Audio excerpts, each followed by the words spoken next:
দোকানদারের দোকানদারি একদিন শেষ হয়ে যেতে পারে, দোকানদারের খাতা রুয়ে পোকায় খেয়ে শেষ হয়ে যেতে পারে। মনে রাখবেন, কিরামান কাতিবিন ইয়ালামুনা মা তাফআলুন, সম্মানিত দুইজন ফেরেশতা আপনার আমার দুই কাঁধে সর্বক্ষণিক লিখে রাখছে। আল্লাহর কামরায়, আল্লাহর খাতায় লেখা আছে। আপনি মনে করছেন ওর দোকানদারিটা শেষ হয়ে গেল, ও আমার কাছে 5,000 টাকা পেত, আপনি মনে করতেছেন আমি বেঁচে গেলাম? জি না, আপনি বাঁচবেন না। কিয়ামতের দিন তো লা দিনার ওয়ালা দিরহাম, কোনো টাকা পয়সা থাকবে না। কিভাবে বুঝিয়ে দিবেন? সেদিন তো আপনাকে নেকি দিয়ে পরিশোধ করতে হবে, নেকি দিয়ে। একটা নেকির জন্য ছুটাছুটি করবেন, একটা নেকি। শহীদের সমস্ত গুনাহ মাফ করে দেওয়া হয়, ইল্লা দাইন, একমাত্র ঋণ ছাড়া। তার কি ঋণ আছে? সাহাবীগণ বললেন, ইয়া রাসূলুল্লাহ, হ্যাঁ ঋণ আছে। আল্লাহ রাসূল বললেন, সাল্লু আলা সাহিবিকুম, তোমরা এর জানাজা পড়ে নাও, আমি পড়বো না। মুমিনের রূহ, আত্মা আটকে থাকে যতক্ষণ পর্যন্ত তার ঋণ পরিশোধ না করা হয়। আজকে আমরা খুবই গুরুত্বপূর্ণ একটি বিষয় নিয়ে আলোচনা করতে চাই, সেটি হচ্ছে ঋণ। ঋণ পরিশোধ না করার ভয়াবহতা। প্রিয় মুসল্লিগণ, ধার নেওয়া, ঋণ নেওয়া ইসলামে বৈধ হলেও অযথা ঋণ নেওয়া উচিত নয়। কারণ অনেক সময় মৃত্যুর আগে আমরা এই ঋণ পরিশোধ করতে পারি না। এই ঋণ পরিশোধ না করার অত্যন্ত ভয়াবহ কথা আল্লাহ রাসূল সাল্লাল্লাহু আলাইহি ওয়াসাল্লাম আমাদেরকে জানিয়েছেন। আল্লাহ রাব্বুল আলামিন এ সম্পর্কে তিনি খুবই শক্তভাবে এবং কঠোরভাবে নিষেধ করেছেন। ঋণের ভয়াবহতা। আপনি ঋণ নিতে পারেন, ঋণ নেওয়ারও কিছু নির্দেশিকা আছে। আল্লাহ রাব্বুল আলামিন এখানে বলছেন, ইয়া আইয়ুহাল্লাযীনা আমানু, হে ঈমানদারগণ, হে বিশ্বাসীগণ, ইযা তাদায়ানতুম বিদাইনিন ইলা আজালিন মুসাম্মা ফাকতুবুহু, হে ঈমানদারগণ, তোমরা যখন কোনো নির্দিষ্ট সময় পর্যন্ত ঋণ লেনদেন করবে, ফাকতুবুহু, তখন সেটি তোমরা লিখে রাখো।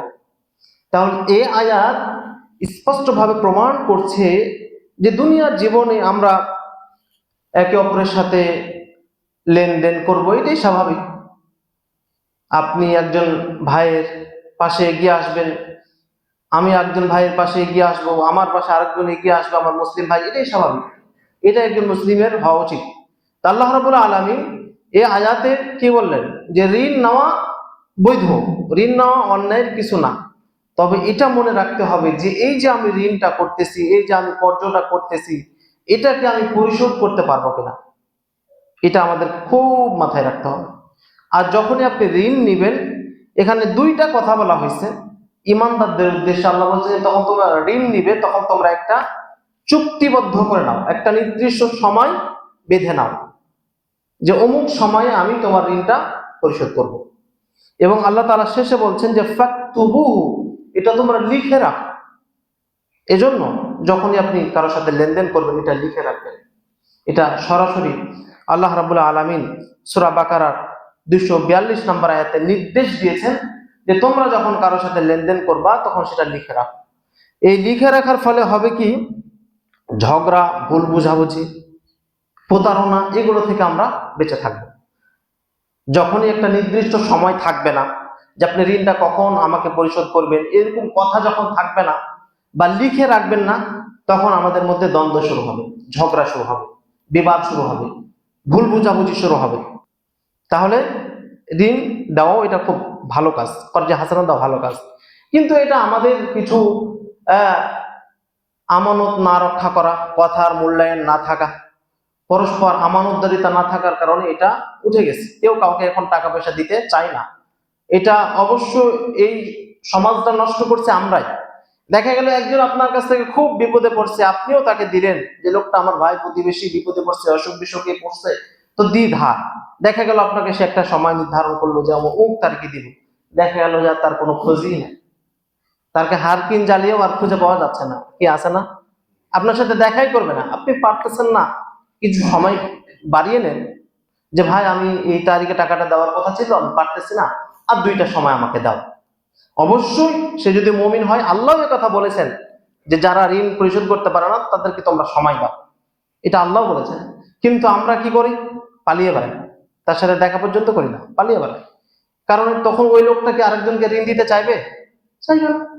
তো আল্লাহ রাব্বুল আলামিন এখানে বলছেন যে তোমরা যখন লেনদেন করবা সেটা কি করো, একটা নির্দিষ্ট সময় চুক্তিবদ্ধ করো এবং ফাকতুবুহু, তোমরা লিখে রাখো। অতঃপর আল্লাহ রাব্বুল আলামিন অন্য আয়াতে বলছেন যে ওয়াল্লাযীনা হুম লিআমানাতিহিম আহদিহিম রাউন, এবং যারা তাদের আমানত ও অঙ্গীকার হেফাজত করে।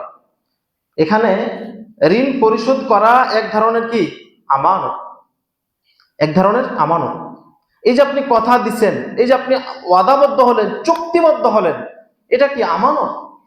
আজকে আমাদের মাঝে বড়ই অভাব, আমানত রক্ষা করার বড়ই অভাব। একজন মানুষকে আপনি কথা দিচ্ছেন অথচ কোনো ভ্রুক্ষেপ নেই। আল্লাহ তাআলা অন্য আয়াতে বলছেন যে অন্যের সম্পদ যারা অন্যায়ভাবে যারা গ্রাস করে এটা সম্পূর্ণ নিষিদ্ধ, হারাম। আল্লাহ রাব্বুল আলামিন বলছেন ওয়ালা তাকুলু আমওয়ালাকুম বাইনাকুম বিল বাতিল, তোমরা একে অপরের সম্পদ অন্যায়ভাবে ভক্ষণ করো না, অন্যায়ভাবে ভক্ষণ করো না। সূরা বাকারা 144 নম্বর আয়াত। সম্মানিত উপস্থিতি, তাহলে আমরা যে বিষয়টি বুঝতে পারছি যে ঋণ নিয়ে ফেরত না দেওয়া এটাও একটা অন্যের সম্পদ ভক্ষণ করার শামিল। আপনি একজনের কাছে ধার নিলেন, লোকটা বিপদে পড়ছে, হয়তো আপনাকে দিল, আপনি একজন দোকানে খরচ করলেন বাকিতে, কিন্তু আপনি দেখা গেছে যে গরু মিশি করতেছেন, দিচ্ছেন না। খুবই সাবধান এই ঋণের ব্যাপারে। নবী মুহাম্মদ সাল্লাল্লাহু আলাইহি ওয়াসাল্লাম কত ভয়াবহ কথা বলেছেন দেখেন। ঋণগ্রস্ত ব্যক্তিদের আল্লাহ রাসূল জানাজা পড়তেন না। জাবির রাদিয়াল্লাহু আনহু হাদিসে বর্ণিত হয়েছে জান জাবির ক্বালা আতা নবী সাল্লাল্লাহু আলাইহি ওয়াসাল্লাম বিরাজুলিন লিউসাল্লি আলাইহি ফাকালা আলাইহি দাইনুন ক্বালু নাআম ক্বালা সাল্লু আলা সাহিবিকুম। জাবির রাদিয়াল্লাহু বলেন একবার রাসূল সাল্লামকে এক মৃত্যু ব্যক্তির জানাজা পড়াতে দেওয়া হলো। জাবির রাদিয়াল্লাহু তিনি বলছেন যে একদা একটা সময়ে আল্লাহ রাসূল সাল্লামকে জানাজা পড়াতে বলা হলো, জানাজা। তখন তিনি জিজ্ঞাসা করলেন, তখন কি জিজ্ঞাসা করলেন? আ আলাইহি দাইনুন, এই ব্যক্তির কি ঋণ আছে, এই ব্যক্তির কি কর্জ আছে, ঋণ আছে? সাহাবী বললেন নাম, হ্যাঁ ঋণ আছে। তারপর আল্লাহ রাসূল সাল্লাল্লাহু আলাইহি ওয়াসাল্লাম বললেন সাল্লু আলা সাহিবিকুম, এর জানাজা আমি পড়ব না, তোমরা পড়ো না। কি বুঝলেন? যে একদা আল্লাহ রাসূল সাল্লাল্লাহু আলাইহি ওয়াসাল্লাম একটি জানাজায় উপস্থিত হলেন এবং বললেন জানাজা পড়াতে। আল্লাহ রাসূল সর্বপ্রথম যেটা বাক্য বলছিল কি, যে আলাইহি দাইনুন, তার কি ঋণ আছে? আর আমরা কি বলি? কবরকে, মৃত ব্যক্তিকে সামনে রেখে আমরা কি বলি? আমাদের মতন হুজুরেরাই ঘন্টার পর ঘন্টা বক্তব্য চলতেছে, অথচ লোকগুলো রোদের মধ্যে দাঁড়িয়ে আছে। ব্যস্ত মানুষ আছে, কিছু বয়স্ক মানুষ আছে, কিছু অসুস্থ মানুষ আছে, কিছু রাস্তার পথিক আছে, সে দাঁড়াইছে, দেখতেছে জানা হচ্ছে, সে দাঁড়িয়ে গেছে। অথচ এটা একটা জুলুম এবং সুন্নতের খেলাফ। আজকে দেখবেন আল্লাহ রাসূল সর্বপ্রথম এখানে কি বললেন? প্রথম কথা, মাইয়াতকে সামনে রেখে তার কি ঋণ আছে? সাহাবীগণ বললেন ইয়া রাসূলুল্লাহ, হ্যাঁ ঋণ আছে। আল্লাহ রাসূল বললেন সাল্লু আলা সাহিবিকুম, তোমরা এর জানাজা পড়ো না, আমি পড়বো না। তাহলে ঋণটা কি ছোটখাটো বিষয়? জানাজা পড়লেন না আল্লাহ রাসূল, তার জানাজা হবে না? অথচ আমাদের উচিত ছিল রাসূলের সুন্নাহটাকে ধরে রাখা। আমরাও যখন একজন জানাজার সামনে যাব, মৃত মানুষের যখন জানাজা পড়ব, প্রথম কথা যেটি আল্লাহ রাসূল বলেছেন যে সাল্লু আলাইহি দাইনুন, এই ব্যক্তির কি ঋণ আছে কিনা, প্রথমে কথাটি বলেছিলেন। আর আমরা শুরু করে দিই ঘন্টার পর ঘন্টা চলতেছে বক্তব্য, অমুকের পর অমুক, তমুকের পর তমুক, অমুক বড় হুজুর, তারপর হুজুর। আর একটু যদি রাজনৈতিক ব্যক্তিত্ব হয়ে যায় তাহলে তার কোনো কথাই নাই, ঘন্টার পর ঘন্টা চলতেছে। এটা সম্পূর্ণ শরিয়া বিরোধী। আপনি হাদিসের সাথে মিলাবেন, এখানে সরাসরি হাদিস থেকে আপনাকে কোট করে বলছি যে আল্লাহ রাসূল প্রথম কথা বলছিলেন যে আলাইহি দাইনুন, এই ব্যক্তির ঋণ আছে কিনা। বক্তব্য দিতে দিতে দিতে দিতে দেখা গেল মূল কথাটুকুই বলা হলো না। বক্তব্য হলো, অনেক বক্তব্য হলো, রাজনৈতিক নেতারা বক্তব্য দিলে একের পর একের বক্তব্য দিচ্ছে, মানুষকে এভাবে কষ্টে রেখে, মানুষকে রোদে দাঁড়িয়ে এইভাবে বক্তব্য দিচ্ছে সুন্নতের খেলাফ। অথচ যে কথাটা বলা জরুরি ছিল, জিম্মেদার ছিল, ওয়াজিব ছিল, আল্লাহর রাসূল যে কথাটা বলেছিলেন যে তার ঋণ আছে কিনা, কিন্তু আমরা ওই কথাটা দেখে গেল যা বলাই হইল। অথচ দেখেন আল্লাহ রাসূল এখানে বলছেন, যখনই বললো যে হ্যাঁ এই ব্যক্তির ঋণ আছে, আল্লাহ রাসূল বলেন সাল্লু আলা সাহিবিকুম, এর জানাজা তোমরা পড়ে নাও, আমি পড়ব না। খুবই সাবধান। এবং এই হাদিস থেকে আমাদেরও শিক্ষা নেওয়া উচিত, প্রত্যেক প্রত্যেকটা ক্ষেত্রে লাকাদ কানা লাকুম ফি রাসূলিল্লাহি উসওয়াতুন হাসানাহ, আমার আপনার আদর্শ মডেল হবে রাসূল সাল্লাল্লাহু আলাইহি ওয়াসাল্লাম। রাসূল সাল্লাল্লাহু আলাইহি ওয়াসাল্লাম এখানে কি করেছেন? উজুর পর রাসূল সাল্লাল্লাহু আলাইহি ওয়াসাল্লাম কি দোয়া করেছেন? মৃত ব্যক্তির জন্য আল্লাহ রাসূল কি দোয়া করেছেন? জানাজায় আল্লাহ রাসূল কি দোয়া করেছেন? মৃত ব্যক্তিকে সামনে রেখে আল্লাহ রাসূল সর্বপ্রথম কি কথা বলেছেন? এই যে আপনি বাথরুমে যাবেন, ছোট থেকে ছোট, বড় থেকে বড়, প্রত্যেকটা বিষয়ে আপনি যদি মুমিন হন, আপনি যদি মুসলিম হন, তাহলে আপনাকে অবশ্যই গুরুত্ব দিতে হবে যে এখানে আমার রাসূল কি করেছে। 5 ওয়াক্ত নামাজ সালাম ফিরালাম, তারপর রাসূল কি করেছে আপনাকে এটা জানতে হবে। আপনি আচ্ছা হুজুর আপনি বলেন যে এই যে নামাজ শেষ হলো, এই যে জানাজা শেষ হলো, এখন রাসূল কি বলেছে? আপনার প্রশ্ন হবে এটা যে এরপরে তো রাসূলের জীবদ্দশায় তো নামাজ পড়েছে, রাসূলের জীবদ্দশায় তো জানাজা পড়েছে, সবকিছু তো হয়েছে, তো তারা কি করেছে আমাকে সহিহ হাদিস থেকে আপনি জানান, তাহলে আর বিভ্রান্ত হবেন। সম্মানিত উপস্থিত, তাহলে যে বিষয়টা বলছিলাম যে ঋণগ্রস্ত ব্যক্তির জানাজা আল্লাহ রাসূল পড়েন না।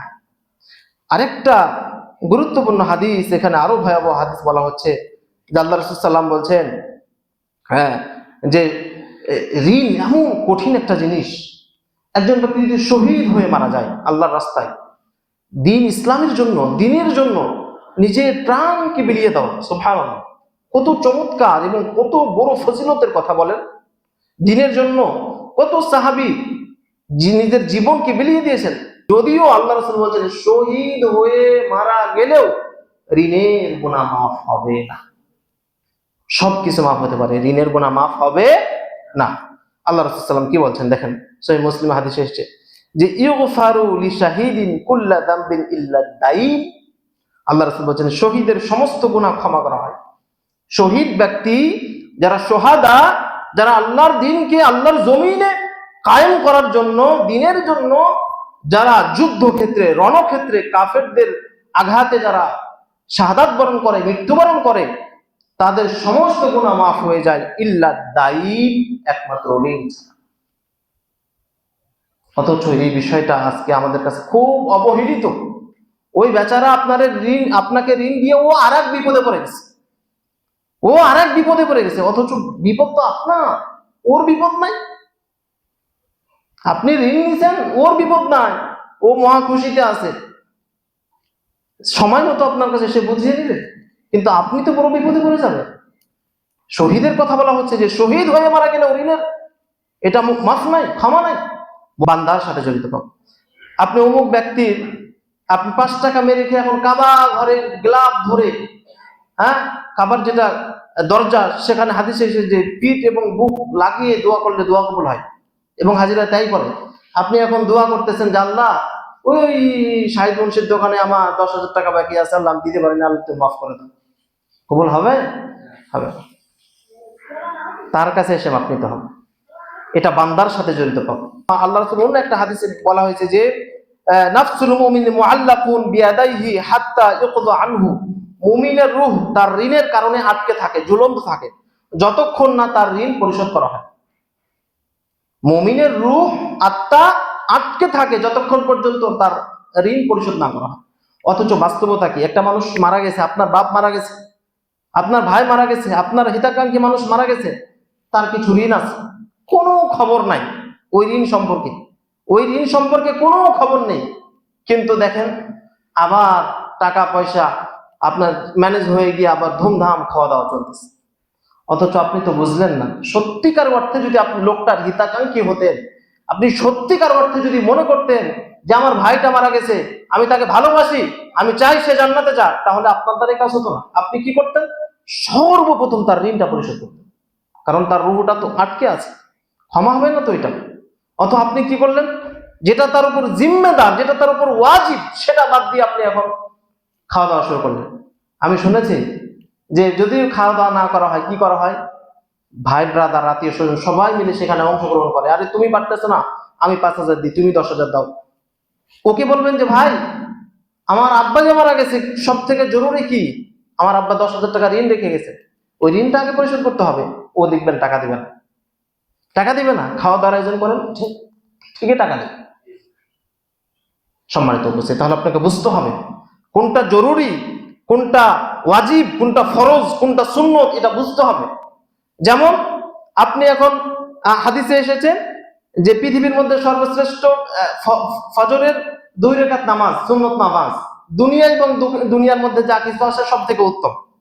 ফজরের পূর্বে যে 2 রাকাত নামাজ পড়ানো হয়, সুন্নাত পড়া হয়, এখন আপনি ওই সুন্নাত পড়ে চলে গেলেন, ফরজ পড়লেন না, নামাজ হবে? ওই যে আপনাদেরকে বললাম না, একজন মেয়ে দেখতে গেছে, নামাজ কালাম পড়েন? হ্যাঁ অনেক নামাজ পড়েন, অনেক নামাজ, নামাজের মধ্যেই সবসময় থাকে। তাহলে জোহরের নামাজ কয় রাকাত? কয় যে নফল পড়েই তো শেষ করতে পারে না, কখন ফরজ করবে? নফল পড়েই শেষ হয় না, এই জন্য ফরজ আর করতে পারে না।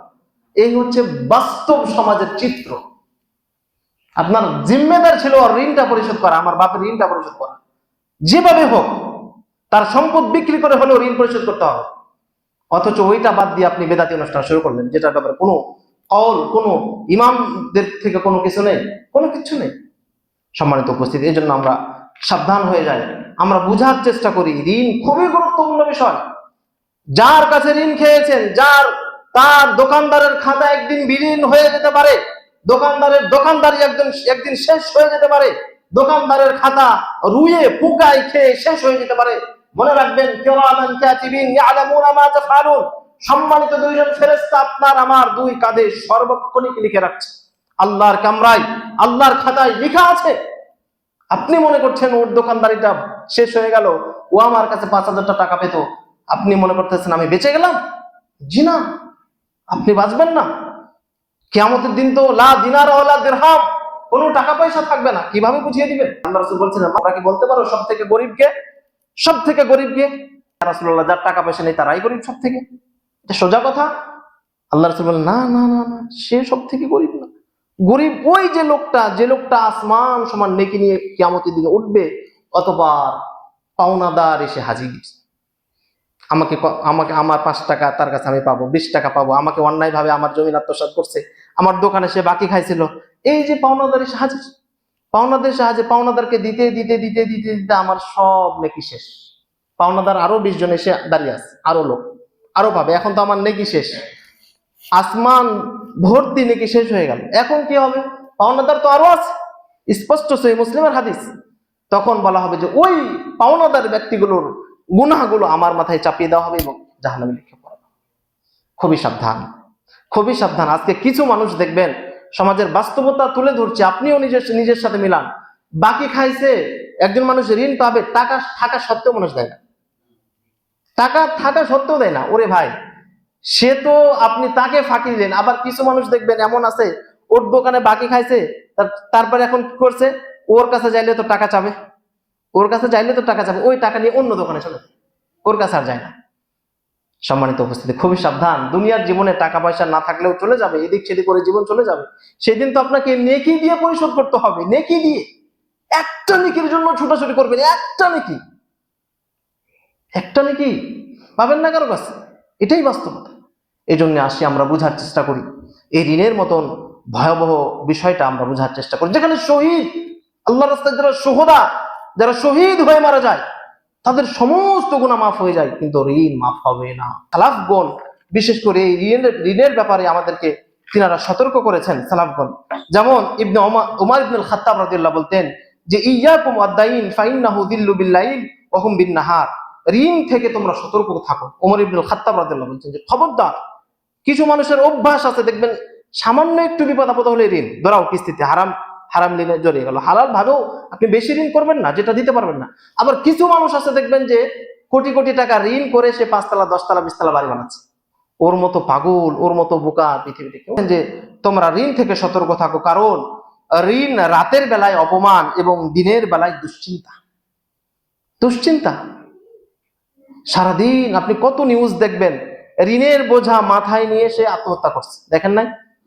ঋণ নিছে, এখন স্বামী সন্তান বাচ্চাকে নিয়ে এক সময় সে আত্মহত্যা করছে। আর এটা এমন একটা খারাপ জিনিস, যখন আপনি একবার ঋণ নিয়ে নিবেন, এটা কিস্তিতে ধরাবেন, যখন ব্যাংকে ধরাবেন, একটু টাকা শর্ট করবে যায়। এই যে এটা একটা খুব বদ অভ্যাস, এটা খুব খারাপ একটা অভ্যাস, এটা আপনি সামলাইতে পারবেন না। ওখানে তো পাচ্ছি, পরে দেখা যাবে, কিভাবে দিব তখন দেখা যাবে। এই জন্য সালাফগণ বলতেন যে ঋণ মানুষের পরহেজগারিতাকে নষ্ট করে দেয়। ঋণ হচ্ছে লজ্জা।